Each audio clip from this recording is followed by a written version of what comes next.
in the context of this is, of course, the speech was given at a university and it was too subtle for the media.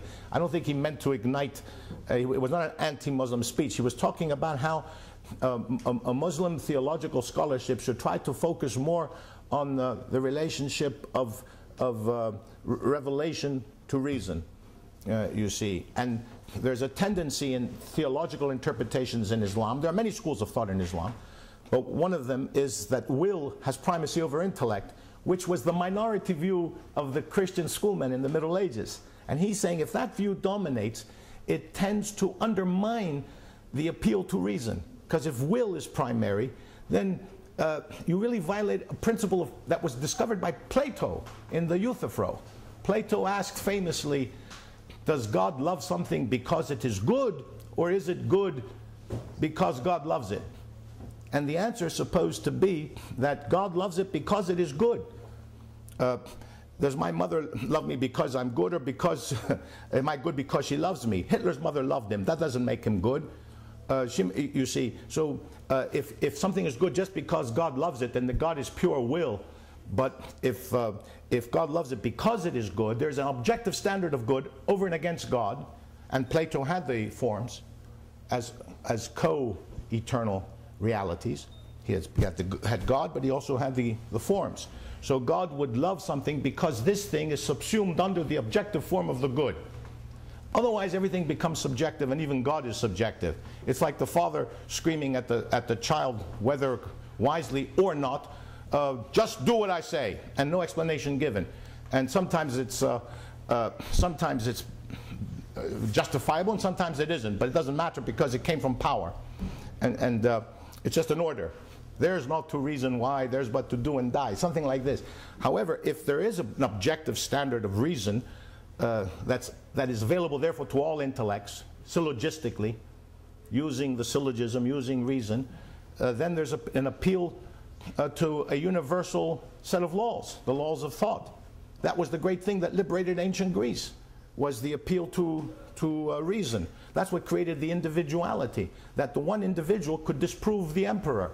Antigone in Greek, tells King Creon, she tells King Creon when he refuses to let her bury her brother, there's a law higher than yours.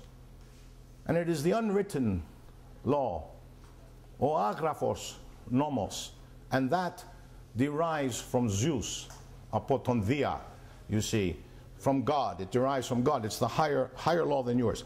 Aristotle states, and I ask students, where does Aristotle discuss? He says it's the best argument you could give against a civil authority or a king.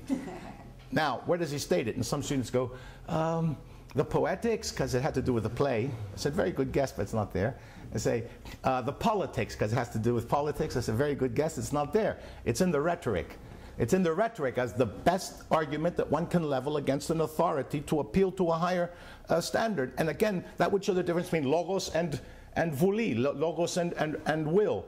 The king says, just do it because I'm the king. But she says, no, there's a higher authority, the ultimate objective authority. And see, and this is the agraphos nomos. Nomos, logos. They go together there, you see. So the Benedict has an important point to make there. So that was my presentation on this issue. I would love to hear some comments. I know Alan told me before that I mentioned the Benedict quote loosely, quickly, and you said to me that you feel that that's a good example because he was also a Heideggerian. Yes, and Heidegger was very interested in the logos. And I think he talks about Heidegger's ideas in his own biography, actually. Mm-hmm. And he was a great Greek scholar.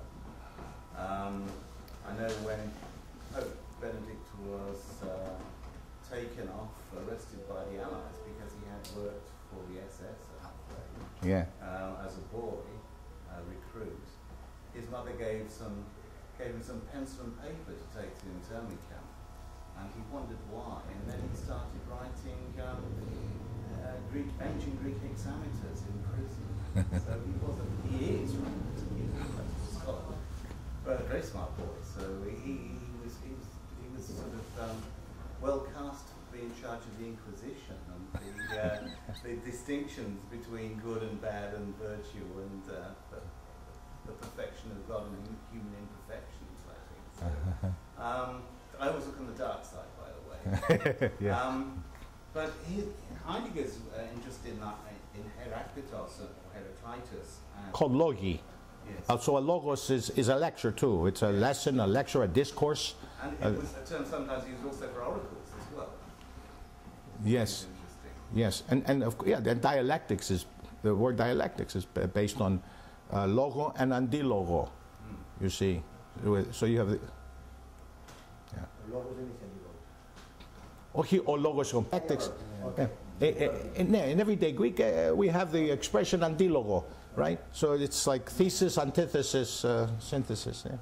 Because Paul Pisano said to me in the Greek, logos does not have an anti-logos, which is true. I mean, not logos with a capital L, the logos. Yeah, yeah. But Alan had said there are mikri logi. There's a common meaning of logos, speech. Aristotle spoke of that also when he gives a logos. The word logos is used for a speech, a lesson, but not the logos. Yes. Would you kindly review again the place of this concept of logos in the thought of Heraclitus? I didn't quite get that. Well, the event ontology business, Heraclitus sees the cosmos as a stream of activity. Everything is constantly flowing. You both, one of his disciples, Cratylus, took the famous statement, you cannot step into the same river twice, and made it even more paradoxical. He said, you do and do not step into the same river twice. So making it paradoxical, so I presume he means in one sense you do, and in another sense you don't. Well, of course, the river bank it makes it the same river because it's you have the same. This is the river Ilissos, and I step into it, and the water keeps. But if you directly mean the water of the river, all the molecules are constantly changing. The water keeps flowing. I'd like to give an example of personal experience. I remember in 1970 I was in Crete, in a village called when it was near Chania, and Platania it was called. And at that time, guys, that's why I'm pointing back 38 years, I don't know, the whole area was very undeveloped. And I had rented with some other professors from New York a house that was right on the sea. It was a deserted beach, and there was a river that ran down from the mountain and emptied out into the sea just at that point. It became a stream, more or less, but it was a river earlier on, with fresh water, and it was cool. So we went swimming the first morning that we had the house, and some of us went into the river, into the stream. The water was very clear. You felt it was clear and cool, and you felt you could drink from it. And then from there we went into the sea, swam in the salt water for an hour or whatever, and then came out. And when I came out, I went back into the stream to use it the way we use a shower, to wash off the salt water, you see. And it looked so lovely and clean the first time. But this time I saw some brown objects floating by that looked like cigars, and I examined them carefully, and it turned out later that some campers upstream decided to use the river as a toilet. And I'm sorry for the example, but this is a true story, so I just relate it. And I then said to my friends in the spirit of humor, I said, this is what Heraclitus meant when he said, you do and do not step into the same river twice. But I think it comes down to that. You know, so the river keeps changing the flow of life.